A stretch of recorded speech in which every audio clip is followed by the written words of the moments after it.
In these videos that I'm going to present to my Econ 300 class, I'm going to break this up into several videos so that you can learn about the price elasticity. Price elasticity is very important because what it does, it gives us an idea of how sensitive we are to changes in prices. So we'll start off with the price elasticity of demand first. If you have any questions, feel free to email me and I will be in contact with you. When the price of something goes up, we understand that there's a decrease in the quantity demanded. By how much? By a little bit? Or do we just really back out of this product? If the price goes down, we understand that we'll buy more of this product. Will we buy a little bit more or a lot more? And so that's the issue of price elasticity of demand. How sensitive are we to a change in price? How sensitive is that change in quantity demanded due to a change in price? So I'm going to show you a series of graphs that you'll find in your textbook as well. And these first two are going to be rather what I would call extreme situations, where we have a product and we can have a price for the product, and no matter what the price is, the quantity demanded will stay the same. So as you can see here, you can look up, see there is a demand curve that is perfectly vertical. And so if we have a price, we see the quantity demanded doesn't change at all. If the price goes up, the quantity demanded stays the same. This is called perfectly inelastic. Inelastic meaning that it has absolutely no response whatsoever, no give. The other situation is the exact opposite. This is where your demand curve is perfectly horizontal. And you don't even have to change your price to get changes in quantity demanded. So here's your price. See, it's a perfectly horizontal curve, and the quantity demanded changes no matter what the price is doing. This is what we would call perfectly elastic, meaning there's a tremendous amount of sensitivity to a change in price, but it's so sensitive you don't even have to change the price.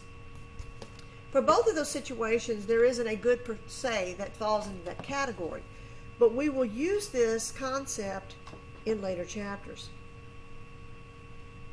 Most of the goods that we will see are going to have some resemblance to those that I just presented before you.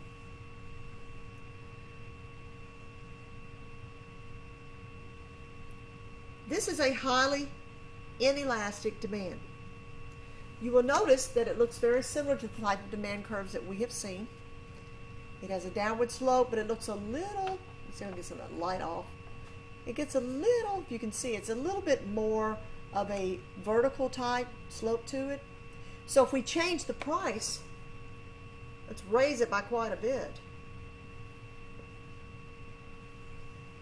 we will see a decrease in the quantity demanded. But there's a larger response in this area than there is down here.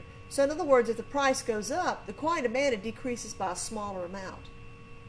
If the price goes down, the quantity demanded increases by a smaller amount.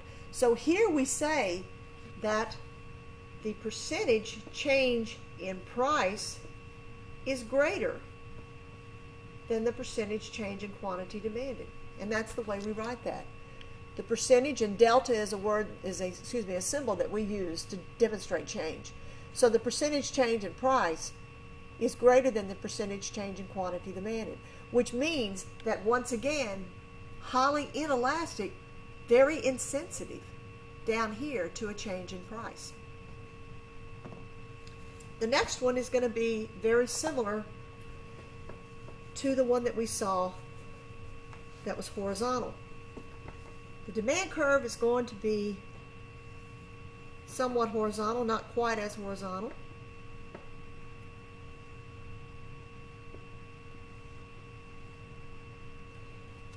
You can see that this is very similar. This is your demand curve at the top, as you can see, that goes this way. Here is a price that we picked and a quantity demanded that corresponds to it. Let's lower the price just a little bit.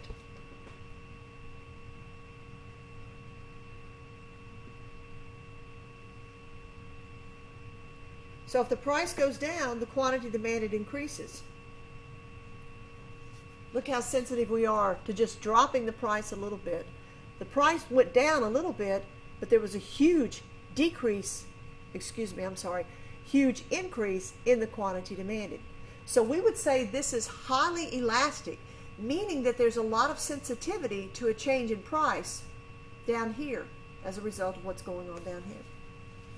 The last one is going to be the one that's directly in between the two extremes that I initially showed you. This is going to be unitary elastic. And what happens here is that you can change your price and you'll get an equal offset change in the quantity demanded. So if you look at this, you would say, here's your demand curve. 45-degree angle from this way. If your price goes up or goes down, look what happens. It's equal. This is unitary elastic demand, and there are a lot of goods out there that have a unitary elastic demand. What kind of goods are going to fall in these categories? Well, let me give you 4 situations. If you have something that has an inelastic demand, it's going to be something that is inexpensive, like a pack of chewing gum. It is going to be something where there are no substitutes, like gasoline. We have no substitutes for that. It is going to be something where it is going to be a necessity, and you could once again say gasoline, and some would argue beer. And then also, if you have a very short time to look for something, it's going to have an inelastic demand. So let's say you get in a car wreck and you have to have a towing service. It's not like you can go out there and choose among the various towing services. It's going to be the one that the state police or the police are going to call, and that's who you have to have your car towed. So you don't have time to shop around.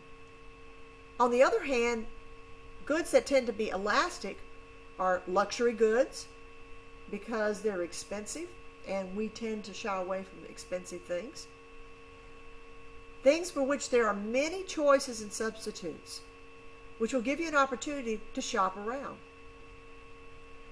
Goods that are something that takes a long time for you to do. In other words, if you've got a knock in your car and you're going to run around and you say, well, I'm going to find somebody, I'm going to price out several mechanics and find out who can fix it. And then finally, we're looking at goods that, let's see, let me make sure it's straight. Luxury goods, expensive goods, those could kind of go hand in hand. Goods that have substitutes and a long period of time. So once again, elastic is going to have all of those characteristics. In the next video, I'll pick up on that again and I'll tell you more.